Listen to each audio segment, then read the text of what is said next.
You already knew. Yeah. It's your boy Sago with the bad cough. DJ. You already know I be rocking, rolling and rocking. Cannot stop it, man. You already know it. Your boy Sago with the bad cough. DJ Chimney, man. And this is another episode of the Smoking Den podcast. Exclusive interviews right here, man. You already know. It's gonna be probably like first one I'm gonna start doing. I'm gonna start getting out some solo episodes, interviews, and stuff like that. When we got some real topics, some real shit to talk about, we got a special guest right now. Right here to the left of me. What you want to go out? What you want to? You let the people know what's going on, man. You live on your TikTok, my TikTok, Instagram. Live. We live everywhere. Twitch. I can't even find my damn remote. We're gonna get active, man. Let them know something, man. Yeah, what's up, y'all? It's Ondina, aka the Honduran Princess, aka the Muscle Mommy, your favorite personal trainer in this bitch. What's good? I didn't know you called yourself that. But I mean, listen, I got a whole bunch of names, but my favorite is the Honduran Princess for sure. Okay. You already know what we do. We do best when we over here in that mug, man. We got some weed, we got some drink, we got that good vibe, man. We play one for the boys that we get Habiki. Definitely. So Ondina, man. Like I like to ask people, man, But the first question is, who are you? Because I know who you is. Like I said, we grew up together and stuff like that, but the people out there. I mean, but you global, so the people they probably do. You feel me? So hey, let them know who you is, where you from, and what's going on, how it is, how it was growing up in Athens. Okay. Well, I'm Chimney's homegirl. We grew up together. I met him in 6th grade. We grew up in Athens, Georgia. So. I'm just a regular girl, you know what I mean? I'm a trainer. I got my own studio, so I'm a business owner. Talk your shit. I'm a mother, all right? I'm a mother. I got a daughter. She's 6 years old. And I'm just a boss all around bad bitch. So that's the best way I could describe me. Hey, that's what I like to hear right there. Business owner, mother. You already know you're rocking, rolling and rocking, man. And you said, so, I mean, growing up in Athens, what do you remember from you growing up and you see your daughter growing up? What's the difference? Cause this is we got, what they call it now? We got iPad kids or tablet kids and stuff like that. We didn't have that growing up. Yeah. So how was life for you growing up? Well, like you said, we didn't have technology and stuff like that. So really it was all about trying to just find stuff to do, keeping yourself, entertained. I just remember I was into music. So I would have my mom buy me CD players from Walmart. Type shit. I was into Chris Brown. I'm still into Chris Brown, Michael Jackson. I remember one of my uncles gifted me an MP3 player. So I would just listen to music and just doing random shit around the house, being outside, playing outside. So yeah, like you said, no technology and stuff. I mean, watching music videos on TV. Yeah. You know what I mean? Still act shit.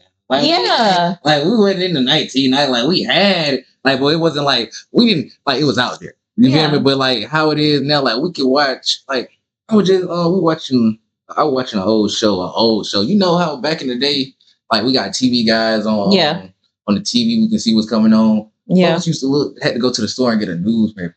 A book, a TV guide. We got it's upgraded, but now like I said, iPad kids, we had leapfrogs and shit like that, growing up, or not even all these game systems. I remember getting a little shit you had to put a battery in, the Wii. You had the Wii? I had the Wii, all that too. That Nintendo 64. That's when they started elevating. Yeah. When it's the graphics start, you feel me? So but hell yeah, definitely had all that shit. Come on Game Boy, DS. So, I mean, trying to raise my daughter in this generation of just a lot of technology and stuff. I mean, it's my daughter. I mean, she's got autism. So I feel with that, sometimes the iPad it does come in handy when it comes to like public places and stuff like that, because my daughter, I mean, if you know about autism, you know that most kids who have autism, they can't be around, places that are, just loud, because they just don't like it. They cover their ears. That's how my daughter is. They get overstimulated. But then I just found, I mean, because, I ain't going to say like I know because I don't have a child right now, but I have two nephews. I have a step nephew, real, my brother's son, and they both have autistic, and they're different. I mean, I'll be like they're the same, because I also seen kids like that don't like to be around loud places. Right. Well, my nephew, he'll get around a loud place. He'll just like to be. Yeah. Step nephew, Taylor nephew, he like to be around it. He like to be into the action. He like to like play and like stuff with like verbal too. It's like that. And we could get on to that topic first. So, like you were saying, how did you feel when you found out? Because you're a new mother, and you're being there. You did all the right steps, and like, so when did you find out? Like, when you found out, and how did you feel? Like, how did you? Because I wanted to ask people this. I don't know why I haven't, but like, how did you work that? Like, how did you know like to adapt and like I gotta do? You get what I'm trying to say? Like, how did that when you first found out and it was like, all right, I gotta change my life. Like, you already knew that because you was a mother, but now it's like another step because you never been around this before, and then it's your child, and it's like well, when we first found out that she had autism, this was back in like 2021. She was like 1 year old, and the pediatrician was basically like, she's giving me symptoms, which I've never had a kid before. So I didn't know what a 1 year old was supposed to act like, what they're supposed to be doing, the milestones that they're supposed to be having. Well, we grew up around kids like that, but we didn't know. But we didn't know. That's what I was saying too. It's like, we didn't know. We didn't know what they had or what all that. We just knew like, they were different. They were different. Exactly. So when it comes to, my daughter, and then telling us, well, your daughter is showing signs of autism. It was like, well, what is autism? And at first it was scary. Like me and my mom, especially us, we were very just like emotional about it. I mean, we cried, we broke down about it. So it was hard to hear, but to me, it was more like, okay, well, now how do we navigate this? What's next? Like, what type of help do I need? First of all, I need to learn, what is autism? What are these symptoms that are even making the pediatrician say she's got autism? So what happens after here type shit? Like, what's going to happen in the future? What does autism look like? It was more of like, we got to get ourselves informed now about, what autism is. And now what are the steps that we have to take after this to help my kid? So, but throughout the years though, I accepted it a long time ago, and now it's like I really don't see it as something that's like wrong with my daughter. I think she's just different. She's gifted. She is like, they're on another like realm. Like there's something else. Like there's nothing wrong with them. I see kids just like that. Like with that situation where they know how to play the piano, like goddamn Mozart, or draw like Picasso. Yeah, so it's like, you feel me? Ain't nothing wrong. Wrong. It's just like you said, we didn't know, and you just finding out. So what you got to learn exactly, and where we go from here. And you been doing the right stuff. Every year, birthday party, she turning up. When I was around, I don't think I seen her like what you said, like cover her ear. But like you said, you had your daughter, so you had to cater to it. Not a lot of people, not a big birthday, but we having a birthday party. It's not a lot of people. Bounce house, she's still turning up, still having a good time, and it's good because it's like people don't think like that before having kids. Like they think about like raising a child and make sure they're healthy, make sure they have everything they need. But people don't think like, what if my kid grow up with autistic or come out this way? Because I know I haven't thought about that. That's why I'm asking questions now. I don't have you inform me. And I've been around people, like I said, I got two nephews, and I never thought to just ask their mother. Yeah, I remember seeing my sister-in-law. She told me, she posted on Instagram, she was like, my nephew, he was normal, then woke up one day. What, he couldn't talk, couldn't nothing. I was just like, well, people be saying it be the vaccines, but that's just some conspiracy stuff. That's a whole nother topic right there. But I feel like before, when I chose to have a kid, because me having a kid was not an accident. It was something that we very much knew was going to happen, and we did nothing about it. We were just like, yeah, we're just going to be parents. But at that time, we didn't. I mean, you're just so young and just in love, and you're not really truly thinking it through. And it never came like crossed my mind that I would have a child that might have like some type of special need. It just never, and I feel like a lot of people, they just be out here having kids, but are y'all really sitting there thinking like, y'all gotta really sit there and think like, you can't just have a kid. Like, it's a lot that comes with it. Like, you could have a child and they're born with something, and that's changing your life all the way even more. Though, you just heard what you said. Y'all both was like, yeah, we can't not even come to the agreement. Y'all knew that y'all was in love. This was gonna happen. A lot of people don't even think about that. So it's like people don't be even thinking about like coming together, just having a kid and stuff like that. Y'all planned it, like you said, it wasn't an accident. So it's like y'all knew, yeah, like you were saying, y'all know y'all gonna raise a healthy child, and y'all know y'all gonna have make sure everything she had was good. So that's what I'm saying too. Like you said, we agree on the same things. It's like now we do.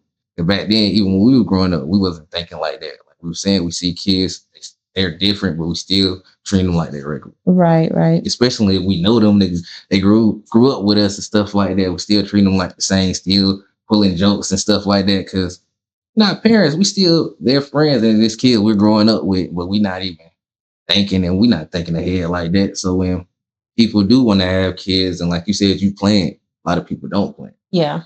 You want kids? Yeah. God. Dang. Shit ain't me. We didn't my interview. Hey, my bad. You know, I ask questions too. You feel me? So just put the spotlight on me. The lights you got hot. Yes, I do. Yes, I do. Do I feel like I'm ready for some kids right now? No, I'm struggling with a dog right now. Oh yeah, take your time with it. Don't look. Take your time. Yeah, for real. I'm not gonna lie to you. I'm not gonna lie to everyone. Kids. How many kids? So like more than one. Okay. More than one. But I'm one and done personally.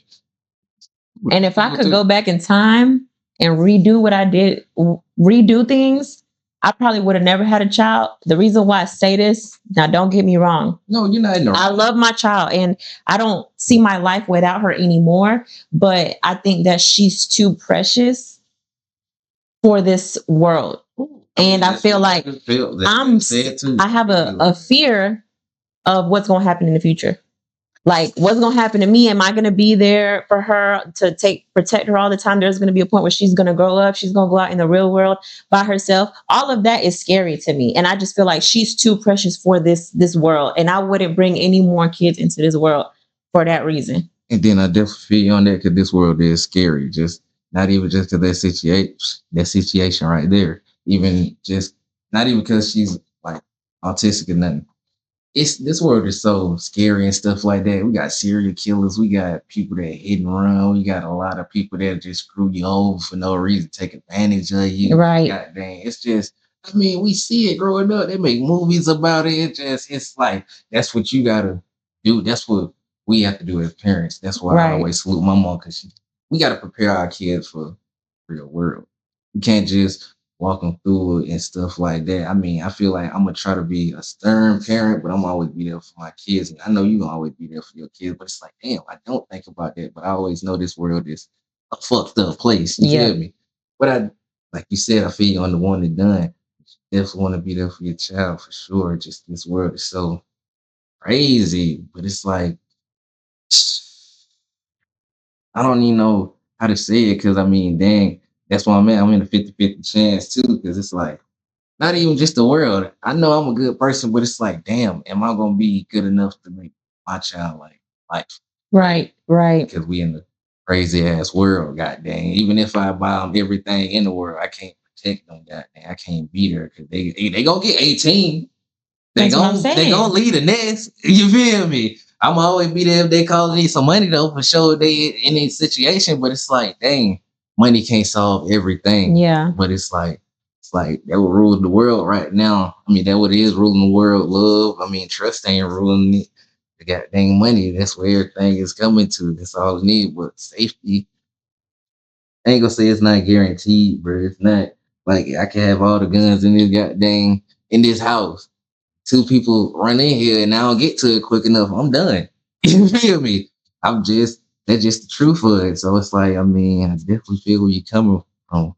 It's just shit. This world here, I ain't gonna say it's like it's meant to reproduce it and bring a new life so they can experience the world, but it's like shit. You always want to be like, hey, you want to tell your kids, look down, hey, did this, you want to do this. I can't tell this dog. This Yeah. dog can't walk out this house and got they, you know, on the plane. God dang. So shit. Damn, girl. Take another shot on that shit. Look, we haven't even taken our first shot. I haven't been even drinking. taken mine. Damn, you ain't waiting for me, bro. Okay, let's take one now. That's crazy. Let's go. Listen. Oh yeah. Let's go to your first love. How did you fall in love with Chris Brown, Chris Breezy? And how the hell you begin into these conversations and these arguments and these debates on TikTok about them? God dang, like, hey, true diehard fan right here. For sure. For shit. All right. So how did I get into my first love with Chris Brown? Okay, so I think it was definitely the radio. It was the radio. This was around the time where exclusive album had came out, and I'm talking, y'all probably don't know, but that's like With You, Take You Down, Forever, Wall to Wall. That's that album. Oh, okay. Oh shit. Mm-hmm. Yeah. So they used to play Chris Brown music all the time on the radio. So I started listening to it and I was like, okay, like this is hard. Mind you, this is around the time where there's no YouTube, there's no none of that. The only thing you got is the music on the radio, and then you got the music, MTV videos and stuff like that on the TV, and CDs. Mm-hmm. So when I heard those couple songs on the radio, and then I seen the videos playing on the TV, I mean, I fell in love after that. Like I loved the music, but I also was physically attracted to him. Oh, like everything about him. He can sing, he can dance, like all that. So what if he was ugly? You still be? I don't know. That's a good question. That's fucked up. I don't know. That's a really good question. If Chris Brown was ugly, would I still fuck with him? I really don't know. But like, look, I like Travis Scott. I think, and most people don't think he's attractive, but I think he's fine. But anyway, look, this ain't about him. So look. So once I started realizing that I had like this thing for Chris Brown or whatever, like I remember I told my mom, I said, when you go to Walmart, can you please buy me the exclusive album that came out? Okay. And this is like 2007. So one day they just came home from Walmart, and then they had the CD. They had bought the CD for me. And I remember I would just play it from start to finish on this little CD player that we had. And it was just over with after that. Like I would just be in my room listening to his songs, like dancing, like pretending like, some of the girls, like y'all get it. Like we all would dance. I don't know if y'all all would do, listening to Chris Brown wall to wall, man. All that. We would listen to Chris Breezy. Yeah, we was. If you lying saying you wasn't, you're a liar. Exactly. Oh, he was on the radio. T-Pain, he made good music. Shit, what you mean? Everybody wanted the song Chris Brown. This man was on, what it was? Stomp the Yard. This man died. I said, why they kill Chris Brown for? What the hell? That's crazy. Man, bro, but I feel you on that. Yeah. So, okay, I'm going to be real with you. So, how did you feel when that situation happened with him and Rihanna? Yeah, I know, like, you defend yourself and you defend Chris Brown like hell, so I know you was going crazy when that situation. Oh, man. You know what? Everybody always likes to bring this topic up. Of course, we got to talk about it. When the whole situation happened with Chris Brown and Rihanna, like at the time, they were both popping, and I was a fan of both of them. Like I still love Rihanna to this day too. But when that situation happened with Chris Brown, Rihanna or Rihanna? It's Rihanna. Everybody likes to say Rihanna, but the way you say Rihanna's name, it's Rihanna. She's already said this too. But anyways, though, so when that whole situation happened with Chris Brown and Rihanna, I'm not gonna lie, that shit was real sad because these are two of my favorite artists, and it was just a bad situation overall. You get what I'm saying? Yeah. But I feel like I've just always been such a huge Chris Brown fan that like even after that situation happened, I kind of was just like, damn, just kind of like seeing what was happening after that. That was the beginning of Chris Brown like cancellation or whatever you want to call it. But I was still a fan throughout everything, and I was like kind of just watching, like just kind of what When did that happen, bro? We was young as It hell. was 2009. It was the same year Michael Jackson died. When young. Oh yeah. When Chris Brown and that Rihanna situation happened, Yeah, he did the tribute. That was the same. Yeah. But it's like, bro, we was young. We didn't know. I mean, we didn't know what happened. We just know as boys, we not growing up. We not supposed to hit.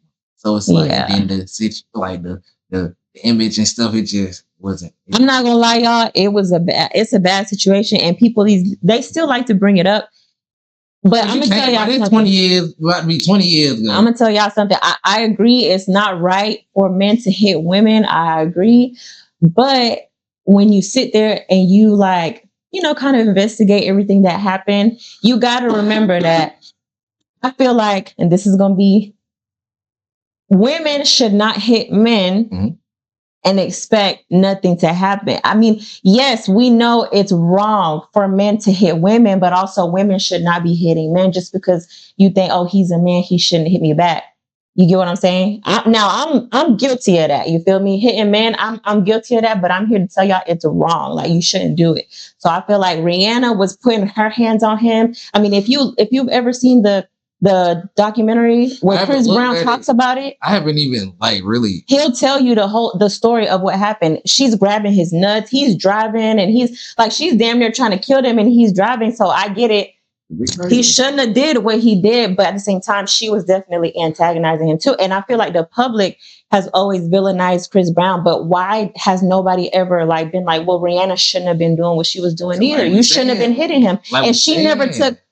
I don't know if I'm tripping, y'all. Is there a video out there of her taking accountability? Did she ever take accountability? That's what I'm saying. I haven't really from what she did. Deep into it, I never really got into it because I feel like when I started really looking up stuff, I was like, "This don't old bro is making a comeback," and people. The only reason they try to break it up is just to hate on him. I mean, he surpassed all that. You feel me?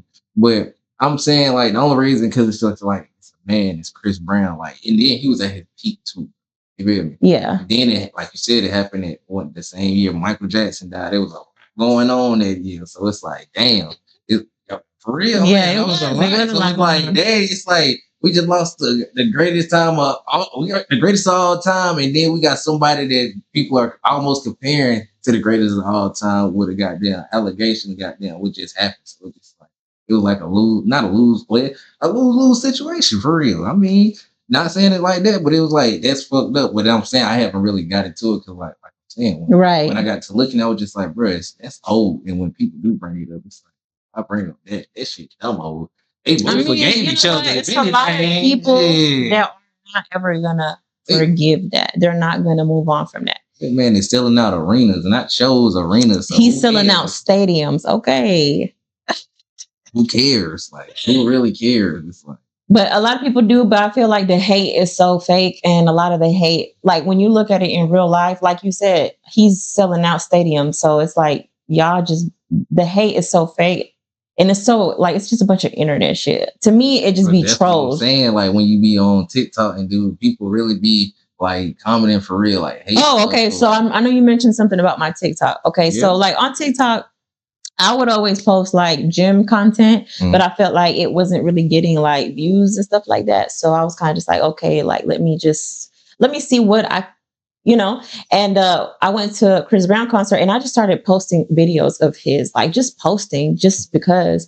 And, one of the videos ended up just blowing up really bad. It hit 1 million. So I was okay, that's what's up. So I just kept posting my breezy content. So I was it would just get hundreds of thousands of views. So I'm okay, so this is what TikTok, these are my people. You know what I mean? So then I started recording myself at home, dancing to his music, just doing stuff like that. And recording myself, and that would also get hella views too, a couple thousands of views and comments and just a lot of engagement. And of course, with all the good shit, because I was bringing in a lot of Team Breezy, because all of my followers are from Team Breezy, and I was also bringing in the haters. So there's people that would be commenting oh, he's a woman beater, you. Oh God, my God, I'm trying to. Yeah, they'll just comment a whole bunch of shit like that. Oh, we support woman beaters in 2024, 2025. Like, oh, you're a Chris Brown fan. How embarrassing. Like, just a lot of shit like that. Wait, I'm sorry. Wait. I'm sorry, because that little Twitch makes sense.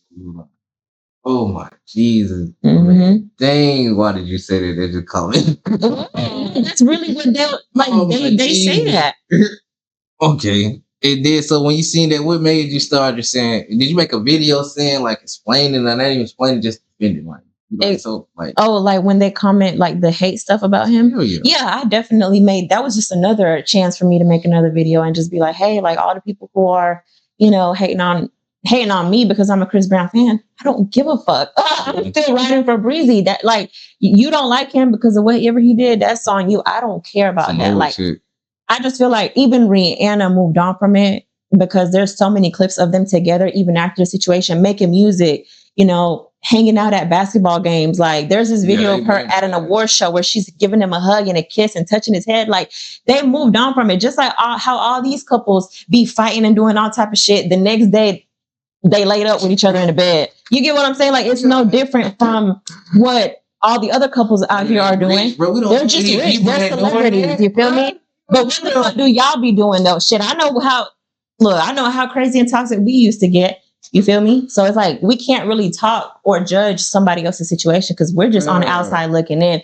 If they could forgive each other for whatever they did, that don't got nothing to do with me. I like his music. I still support him. So do you feel like if the internet was how it was now, back then when that situation happened, you think it would have been even more 10 times worse? I think it probably would have been worse because like the new generation of people, like the younger kids, because I know I'm 26, you know, we're still young, but it's just like there's like the younger people, like the 20-year-olds, 21-year-olds, 22-year-olds, they go hard when it comes to cancel culture. Like they will be so quick to cancel you. I don't know why that even became a thing. I feel like cancel culture is so stupid. I don't give into shit like that. Everybody does shit and says shit that's stupid. But I feel like back then, Chris Brown definitely was not going to survive. Because it's different. Because it's like people look at people in like a diehard fan. They look at them and like they can't do nothing wrong. So like when they see them, they be like, hey.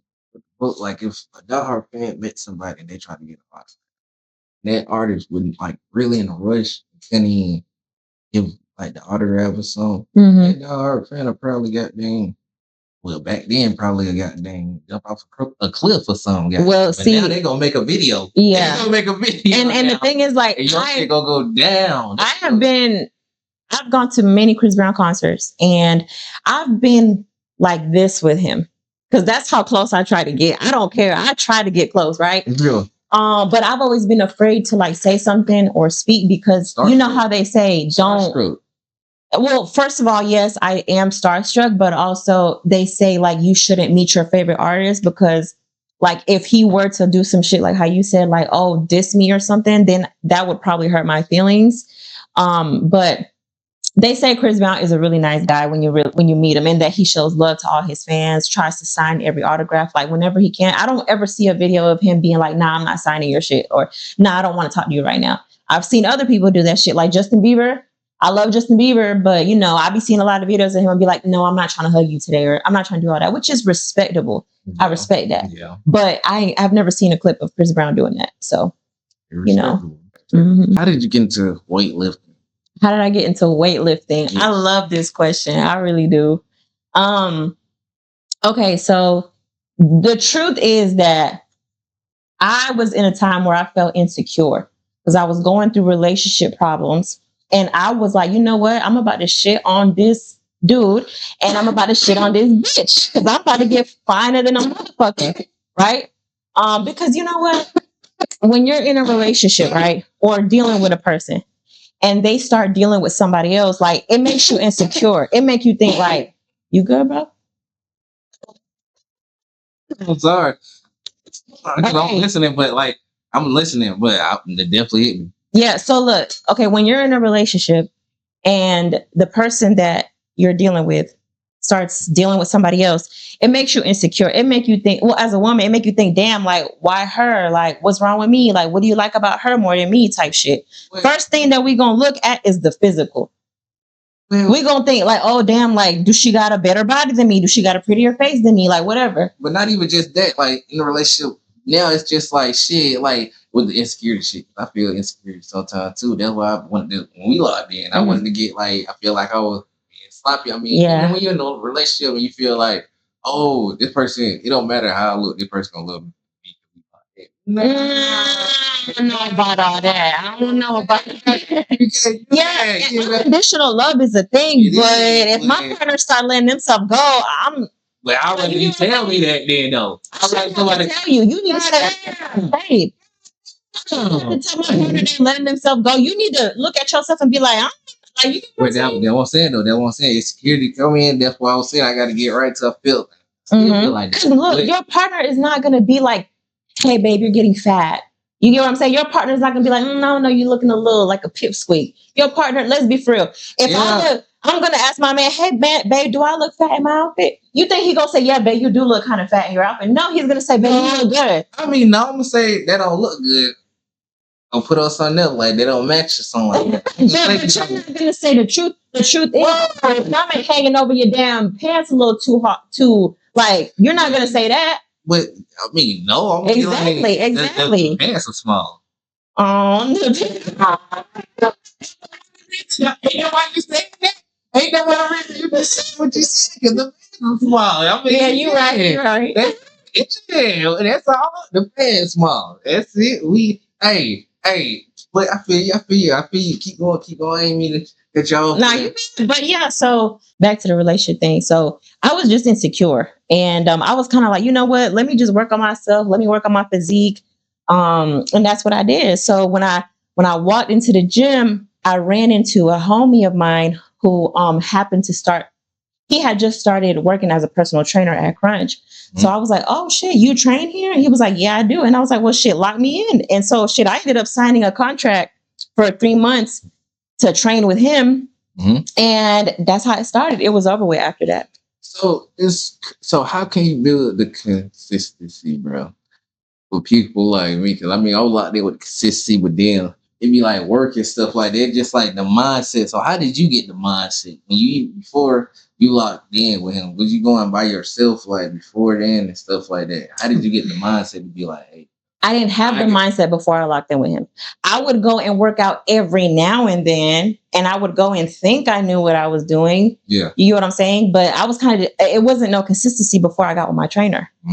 And I feel like that's what brought the consistency was my trainer. I'm paying my money. This is an investment. It's a lot of money too, because at Crunch, they charge a damn arm and a leg for personal training. You get what I'm saying? Yeah. So I'm investing all this money into personal training. I need to put that shit to good use. You get what I'm saying? Because if not, I'm not just gonna be throwing all that money away. You get what I'm saying? So for me, that's what kept me consistent was that I'm spending my money on this shit. But that would the membership come in too. Like when membership come in, like the YMCA. Unless you like, they know for sure you're not gonna be like some people don't be locked in with like we still getting your money. So it's like you're gonna come every now and then, but it's like we see it's like a 50-50 with a membership. Like people be consistent and people be not. So like it's better to get a personal trainer because it's like you're talking to them, it's like they're gonna be on your ass. Like they're on my ass for sure. That's why I said when I get back in, I'm going straight back to you. I'm telling you. Well, I don't know. So wait, y'all stay tuned because this motherfucker here. But I'm telling y'all the best way to stay consistent for anybody out there who is trying to get into the gym. I always say, if you got the money, get you a personal trainer. And if you don't got the money, get you an affordable personal trainer like myself. You get what I'm saying? Yeah, the best way to stay consistent in the gym, get you a personal trainer because you're paying your money for it. Your trainer is going to keep you accountable. And if you stick with a trainer long enough, you will fall in love with the gym on your own, especially if you start to take it. If you take it seriously, right? You do what you're supposed to do with the diet and all that, and you start to see results. Why would you want to stop if you're seeing your body looking better? And at that point, you're like, no, I want more. And it just becomes an addiction at that point. Hey, so you built up the consistency with your trainer. So after when did you say, all right, I don't need to train no more? I can do this myself.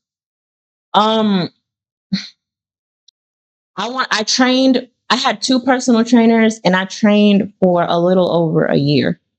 I had a trainer for over a year. I trained with the first one for 6 months, and then I trained with the other one for like 7 months. So yeah, it took me about it. I had 2 trainers. Now I don't want to say too much. I ain't gonna say too much information, but I probably would have still have been with my trainer had some things didn't happen. We gonna leave that at that. Right. But other than that, to answer the question, I trained for about a year, and that's it. So after that, you were just like, all right, cool, I can lock in myself. So you knew to yourself, you was like, all right, every day, even any time of the day, I gotta hit. Yeah. It's more of a thing of like, I have something to prove. Like, you know what? I see it happen all the time. A lot of people, when they start going to the gym, they'll post their little picture. Okay, I'm going to the gym. A month from now, they're not going to the gym anymore. You know what I'm saying? So for me, it was like, if I'm about to post a picture of myself that I'm working out and that I have a trainer, I cannot stop because it's, oh my God, you want to know something? I just thought about something. I feel like I won't say this. I feel like I went on, but I didn't post. I feel like I was proving to myself just going, like I proved to myself that I could really get out of work and go do it. You feel me? Yeah. But it's just like, I need overtime. I'm going to tell you something. Look, let me tell you something. My personal trainer, the first one that I had, he told me that my ex said that I was going to be done with the gym by next week. But that's what I'm saying. I didn't have. So I said, you know, people supporting me though. That's what I'm saying. It's but it be your haters are your biggest motivators. You get what I'm saying? So with him telling me, oh, my ex told you I'm gonna be done by next week. Oh, okay. Now I got something to prove then. Okay. You get what I'm saying? So that's what had me like, no, I can't stop. And to this day, 4 years later, the grind has not stopped. Ain't nothing. Yeah, it haven't stopped. It haven't stopped because you on your own business. Yeah. And I didn't never think it was gonna get to that point. So I'm gonna ask that. So when you open up your own shop, how did that what happened? Like, how did it happen? Like, and then what made you say, hey, I gotta take this serious? Like the business? Yeah, like when you open that shop, like the first week, first day, how was it? So okay, let's go back to last year, 2024. It's like the summertime, and I'm serving, or I don't remember what the hell I was doing. I was either serving, I was bartending, I was doing something, right? And I thought to myself, what am I going to do? Like, what's my career going to be? Because I don't want to be like one of these people that are just stuck, like being 50-year-old server. You know what I'm saying? Like, I need to do something. I didn't go to college. So it's like, what am I going to do? I want to do something that I like. I don't want to be doing no job that I don't, you get what I'm saying, that I don't like, but it makes me money. I want to pursue something that I'm passionate about. So that's why I was like, I'm passionate about the gym. The gym is my life. I love it. It changed my life. It helped me, just get over a lot of things that I was going through. And it has helped me a lot with my character development. Like, I haven't just changed physically. I've changed all around. You know what I mean? I'm growing every year, every day I'm growing, right? So the gym helped me change. It helped me grow. It helped me heal. So it's a passion of mine. So I'm like, what if, also, another thing, I built a great relationship with my personal trainers. I love them. That's what you're supposed to do, though. Yeah. But see, and so I love them. Well, people build relationships with you because you're a trainer. Exactly. So that's where I'm trying to get at is I built this great relationship with my personal trainer. So now I want to build relationships with other people. So I was like, what if I get into personal training, So that was just a thought that I had in the summertime. Like, it was just like, okay, I'm thinking about doing this, but we'll see. I'm just going to carry on with my life, keep going on with my life. Mm-hmm. Fast forward a couple months later, that same year, and I'm talking, this is 2024 at this point. I'm like forgetting it's 2026, but 2024 summertime. I get the idea. 26, right? Yeah. So I get the idea in my head. Okay, I want to be a personal trainer. Like I said, fast forward to, I want to say like October of 2024, I'm at Crunch.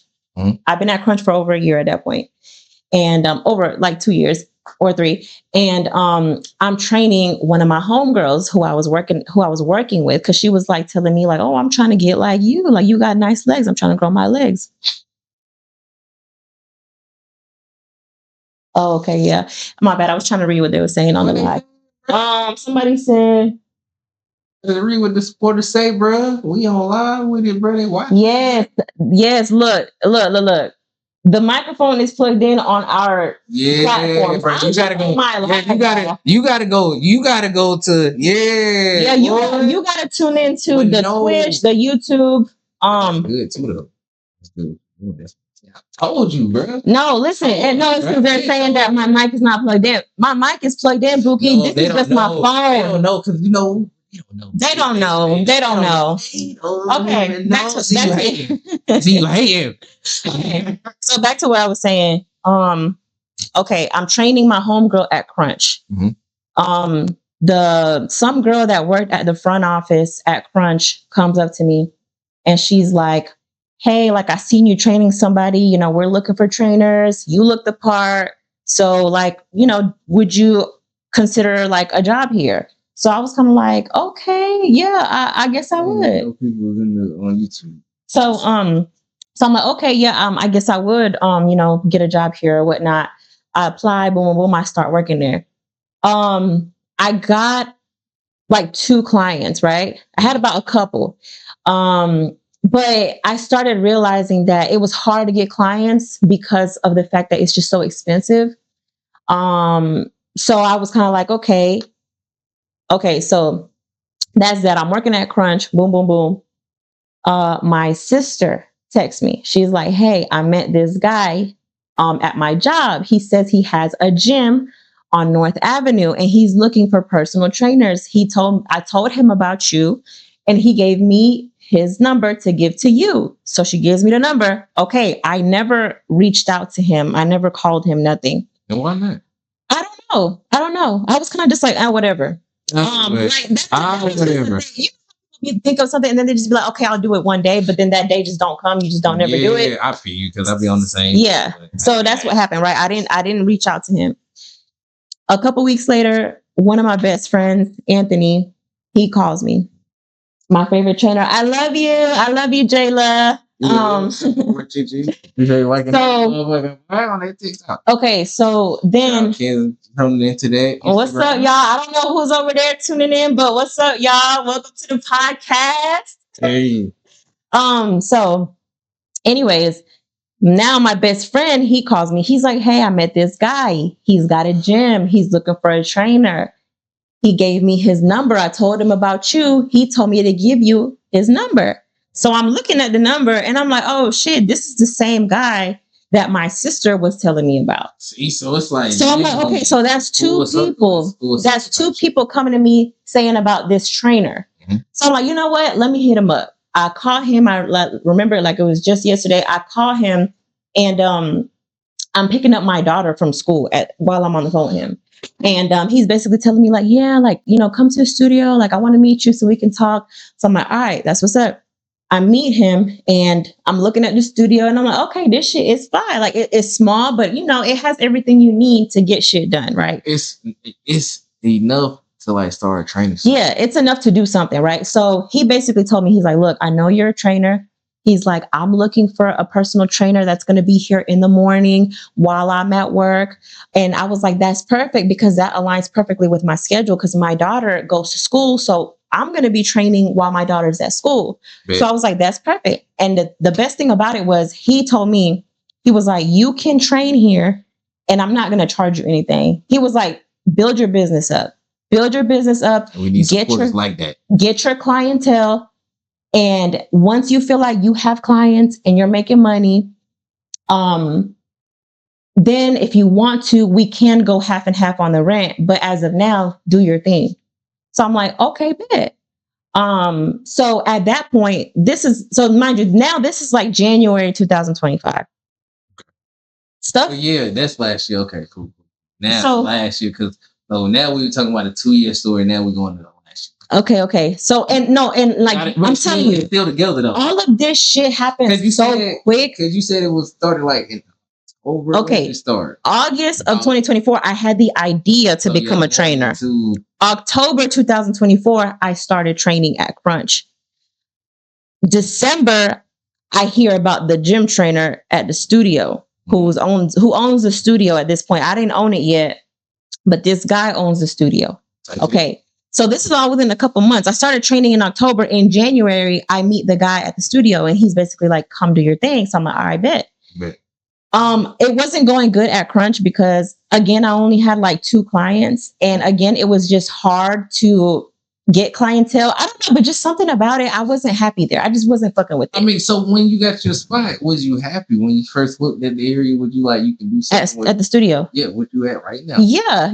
I was like, okay, I could do something with this. Well, you can look at it. It's like you looking at it like this. I mean, okay, I'm looking at it, trying to look at it through your eyes. I can see why you're not happy. I mean, all this equipment, yeah, but it's still people there. You still got all this background music, all this music they playing. It's like people looking at you. It's like you teaching. It's like it's not even a good atmosphere to train. Mm-hmm. So when you got there, so how you feel when you first got there and you seen that, you was like, okay, when I first got to the studio and I seen, and like, look, I don't know if she's still on, but my very first client at Crunch is on my live. And I don't know if she's still in there. Let's see. Yep. Yeah, she is. Jamaria. Hey, Bookie. What you got going on? Oh, okay. All right. So I'm not happy at Crunch, right? But I got this opportunity at the studio. Who? She said tell her she wouldn't do that. All right, I got right. Lord. Okay, so listen. So at that point, I'm like, fuck Crunch. So I just quit. I was like, yeah, you know what? I'm gonna quit Crunch and I'm gonna focus on the studio. So as soon as I quit Crunch, right? And I also at this point I had left my my job at Home Goods. I had been at Home Goods for about 2 years because I was trying to get my parents a house. Mm. Once we got the house, I said, fuck that. I'm done with this shit because this is not me. I was unhappy there. I was just unhappy at my jobs. I was just like, bro, this is not me. Like, my life cannot just be working at a fucking warehouse, or you get what I'm saying? So I left that and I left Crunch. So I'm thinking, okay, I'm about to focus on studio. Boom. The owner's like, hey, yeah, I'm moving to California. I'm getting rid of the studio. I'm like, damn, like I just quit my job. I just quit Crunch to focus on the studio. Now you're talking about you leaving.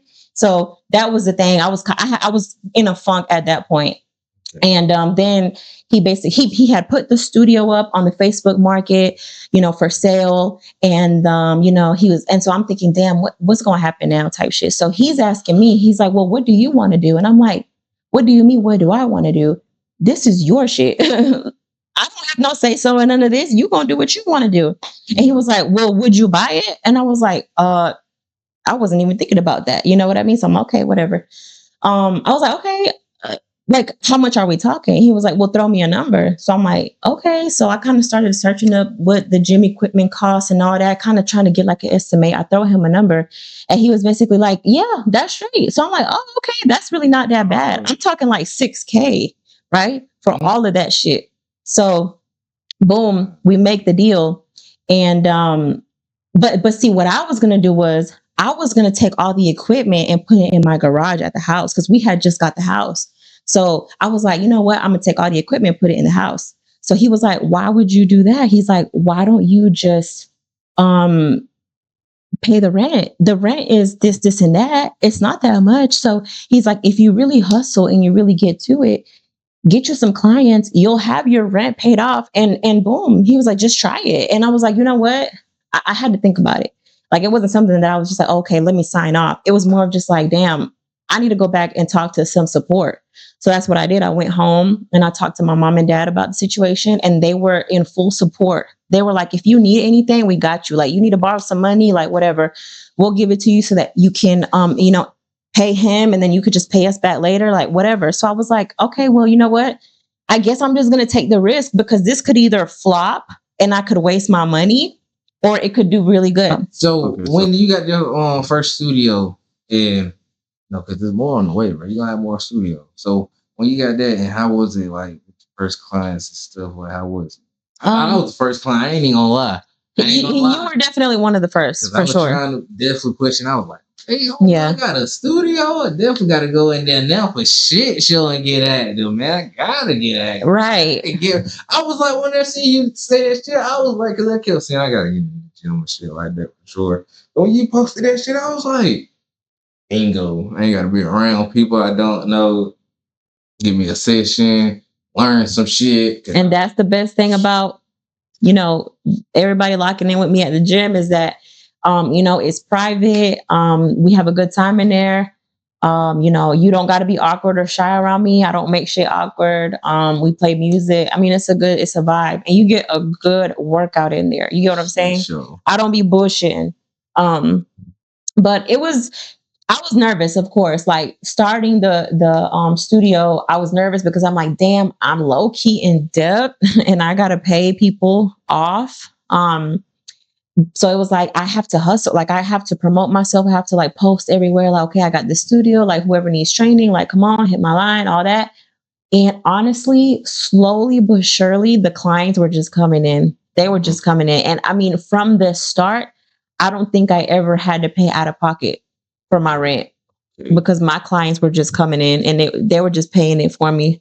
So, and it's been like that ever since, thank God. And you've been a year, going on a year now? I mean, yes, this month is definitely a year since I signed contract. And your birthday was just last week. I forgot to say that. I was supposed to say it in the beginning, man. Happy belated, man. You know, I was in there. Thank you. Thank you. Shooting the videos and shit, man. But shit, so for your birthday, you said it just passed. And I remember you texted me saying, oh, yeah, this is like a little send off, you know, trying to go into the Army or the Navy. Is that what you were saying? Or National Guard. National Guard. You still thinking about doing that? Are you going to do that? Or honestly, y'all, we breaking the, you know, this is exclusive for the people out there that don't know. If you're here, you know now. You know, I've been pretty much posting about the Army on my Instagram and stuff like that. So but people don't know, they probably see. But yeah. It's like you, so they know, like, or they was like saying, like, I mean, all I've been doing is posting, like, should I go type of thing, or when I go meet with my recruiter, I'll post that I'm with my recruiter and whatnot. But people don't know the backstory or where I'm at in the process, or if I'm still going or not, or if I'm serious about it.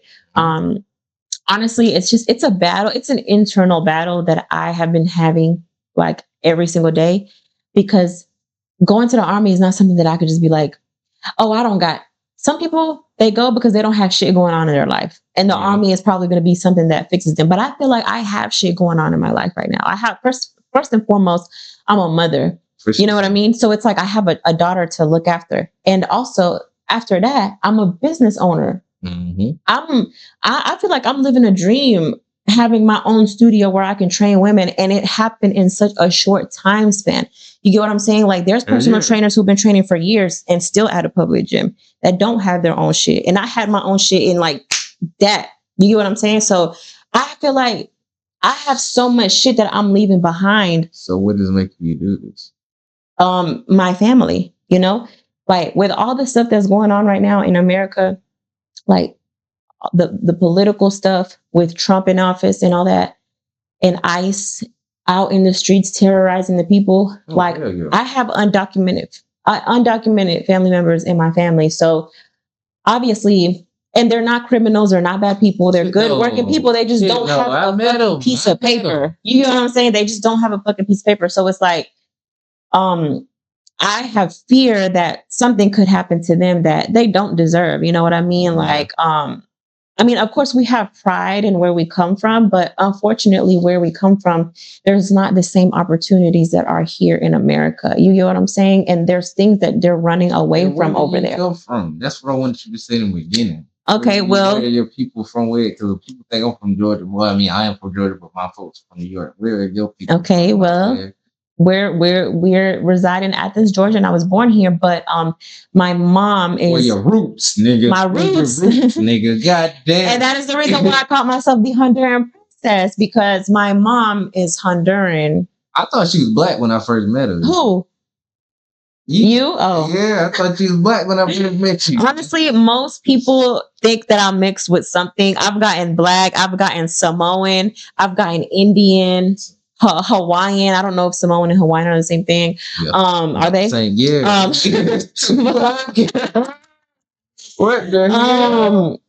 Mexican, or you know, yeah, I've definitely gotten a lot of things. Because that's what I was saying. Because like when you say ice, we definitely talk about that. Well, we talking about it now. Like I wanted to say, like, not even saying like you're different, but it's like, you know, when growing up, you be like, you ask somebody or tell somebody, be like, oh, Mexican. They be like, oh, I ain't Mexican. I'm this and that. And like, what? I don't even know what it is. I wouldn't know Mexican, goddamn. But it's just people out there that's so ignorant and stuff. And Yeah. you be like I said, I thought you was black. So it's like, and they be like, the Honduran princess. It's like, well, you know what? So they're all just saying like, your roots, man. You from Athens, because like I said, I'm from Athens. My roots is in New York, Long Island. Yeah. So my mom, she's Honduran. My stepdad is Mexican.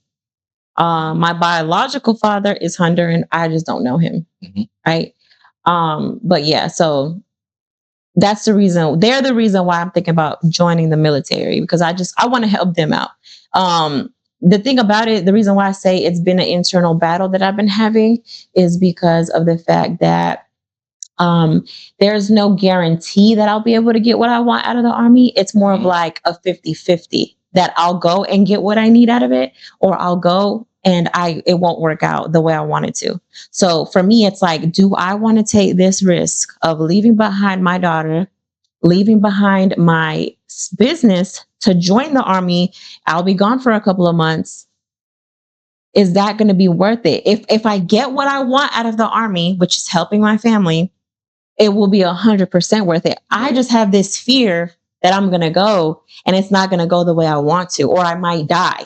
No, like, awesome, like, I'm keeping it when we at your party, I was saying the other day, like, if you do that, you like you said, when you had your child, y'all know y'all both was in this together. You have your partner, your daughter father gonna take care of. If he talking about some, hey baby, he gonna take care of her. And his mom was in here, she definitely gonna be on his ass. So you ain't gotta worry about that. But I know you gonna feel, because you're serving our country.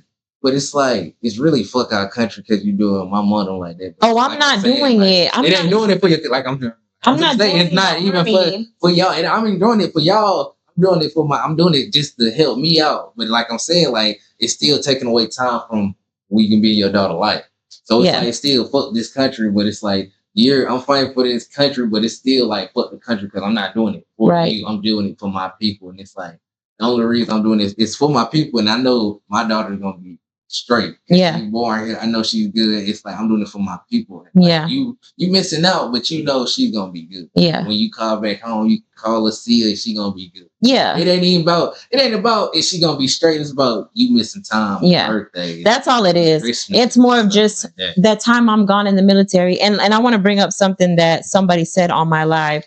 My homie Alex said, chase money, fuck the military. For the people who don't understand the reason why, like, I'm not going to the Army because I need money. Like I said, I don't need to go to the Army. I have a business that is thriving. You get what I'm saying? I don't need to go to the military because I'm pursuing personal training and beyond that. But it's the situation that I have going on with my family without saying too much. If I go to the Army, I could help my family during this dangerous time with ICE being around. If y'all catch my drift, you know what I'm saying? I mean, we see it on the news. A lot of people don't know what's going on with the ICE situation, though. A lot of people not even that. They're not tuned in. But not even that. It's just like, bro, they see this shit. Like with the white woman that just got killed by ICE. Yeah, but I'm saying, like, there are certain things that don't matter to certain people because it doesn't affect them. For some people, they seeing that ICE shit, scroll next. Like, to them it doesn't matter, but to some of us it's really affecting us because these folks are jumping out. This is our community. Legal or not, they're jumping out on you. They're trying to throw you out your car. So it's like, that's what I'm saying. Now it's at a point where it's not just illegal people. It's now at that point nobody is safe because now everybody got to walk around with their documentation. For what? We shouldn't have to do that. So you saying, like, I don't got documentation, so you saying I got to walk around with my birth certificate? Like, who finna do that, bitch? I'll fuck around and lose it. That's what I'm saying. Idiot shit. That's what I'm saying. So I definitely get what you're saying. Even before putting all the information out, it's like, you don't want to so like you were saying, like, you're more of them. But if they driving down and then somebody ICE just see them, they ain't doing shit. They gonna break every window in their car and throw her on the ground and everything. They don't care. They will break every limb, and that is your mother. That's somebody. Like, that even if it wasn't your mother, that's somebody else. That's what I'm saying. Mother. I'm not one of those people that's like, oh, that ain't happening to me or that's not going to happen to me. No, it can very much happen to me. we're already experiencing dealing with ICE, you know what I mean, without saying too much. So it's like, yeah, it can happen to anybody. So I'm the type of person that I tend to feel empathy for others. I'm not the type of person that, oh, if it doesn't affect me, it ain't got nothing to do with me. Like when all that Black Lives Matter stuff was happening, I was out there protesting because I have people who it was a scam. It was. I mean, it was a scam. Like, we'll get to that. But what I'm trying to get is that I support the people, even though it doesn't. It wasn't. I gonna say it was a scam. The people that started was a scam. Yeah, the Black Lives Matter shit. They were scamming people. Yes, but for us who were there, yeah, protesting and doing it for the right reason, they was a scam because they were losing their money too. But it got like this is. I ain't gonna say it's like 10 times worse, but it's like it because something happening with Black Lives Matter that happened too. But it's like, damn, like we saying, they don't care if you're here or not, bro. They is throwing you out your house, your home. They doing all that shit. They're like Trump. How do you feel about people that Black or Hispanic that voted for Trump? You know, back then I did. My mom made sure that she said she was gonna disown me. Really? Yeah. So shit, you being honest, shit. She said it. But we don't fuck with Uncle Sam and we don't fuck with Ice. We don't fuck with Ice. We don't fuck with Uncle Sam. So listen, what was the question again? How do you feel about Hispanic? Black and Hispanic people who vote for Trump? They did. They definitely did. A lot of them did. I just feel like I would like to understand why. You know what I mean? Because I would like to understand. No, I would like to understand because I feel like I believe in having an open mind and wanting to like, but I don't though. You get what I'm saying? Like I don't understand. Even I want to understand, but like I don't. So that's why I'm happy I got my mom. I got my mom in this situation because I'm not into politics. I really don't understand this shit. I'm not with Trump. I ain't with the shit he do. Yeah, he pardon all these rappers. But it's like, I don't know what he did. Like, he's a fucked up person. And what he doing now is fucked up. I see that with my own eyes. But before then and all that shit, my mom put me on game. She not even put me on game. Like I just told you. She said, vote for this person or this and that. You feel me? So I believe and I understand. She tell me all the shit because I'm not looking at the shit that she knows. So like when I see what you like now, or he made this shit legal, like before then I wouldn't know. Yeah, I voted for Joe Biden. I wouldn't vote for goddamn what his name was. Bernie Sanders. Shit, his name ain't it? Bernie. Bernie Sanders, I guess. I don't know. And then it was Kamala Harris last year. Yeah, there we going. Shit, we had a whole debate. They talking about if she was black. Yeah, but for me personally, look, I'm gonna tell y'all this.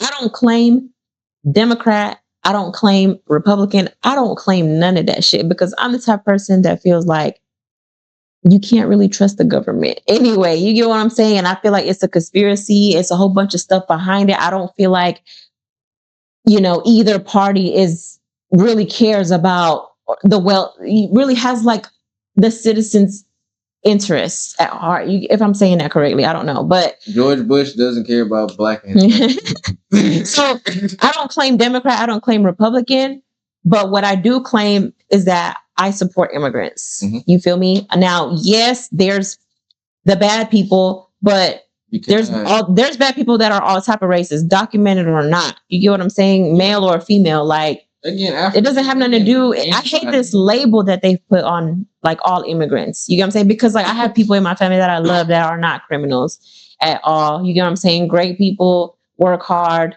You know what I mean? Care about others, help others when they're in need. Like, why are you talking about? Like, you get what I'm saying? Like, you're just putting this bad label on a whole group of people, and I don't like that. That's what I don't support. Daniel, man. What the hell going on with him? Oh, well, because he got deported not like a couple years ago. Years ago. It was after high school. Yeah.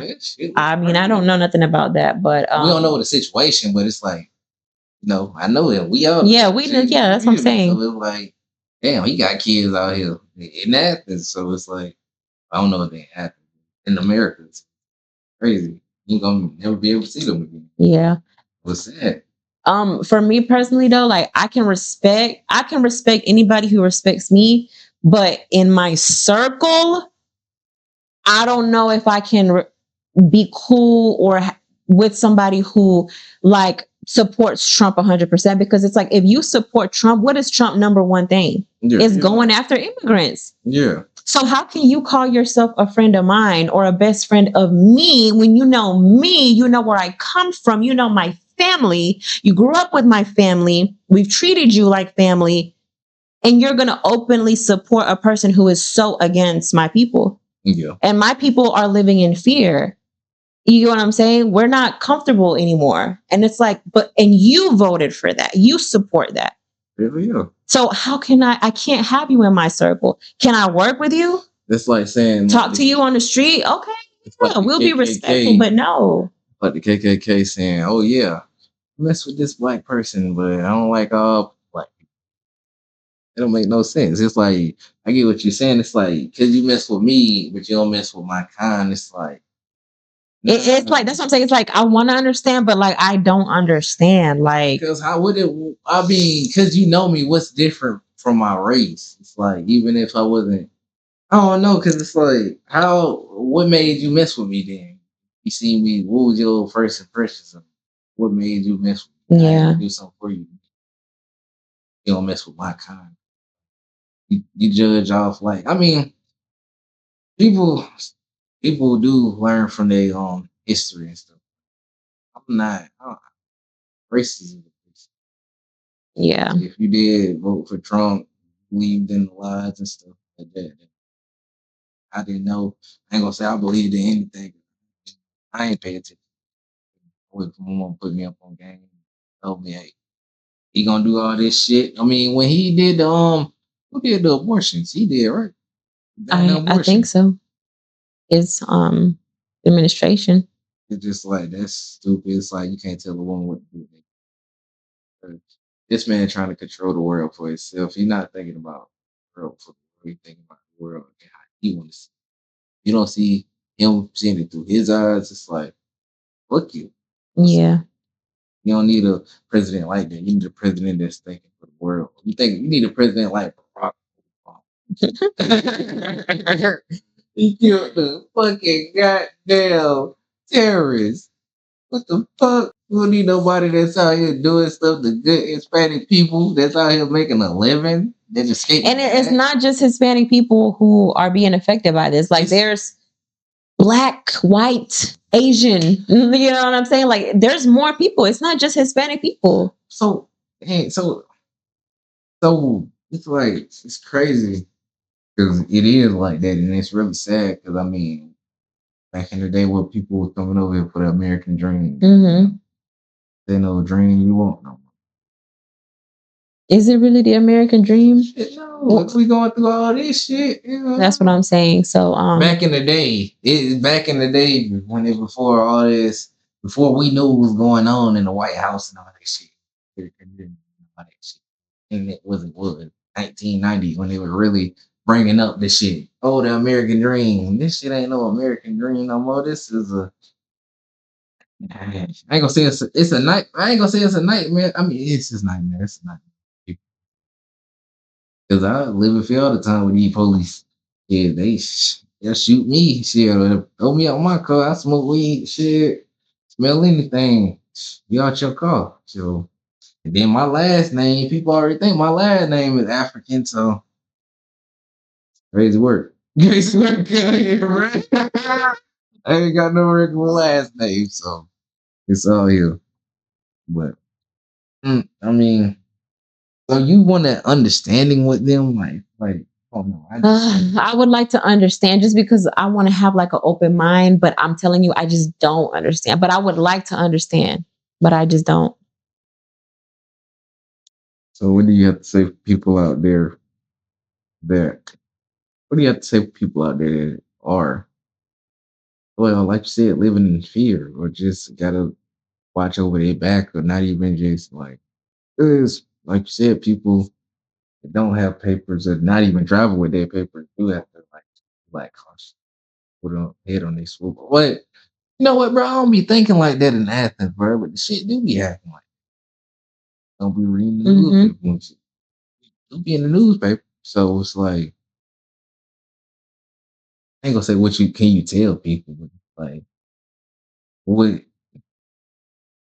I don't know. I don't know what to say. I mean, I don't know what to tell the people out there that are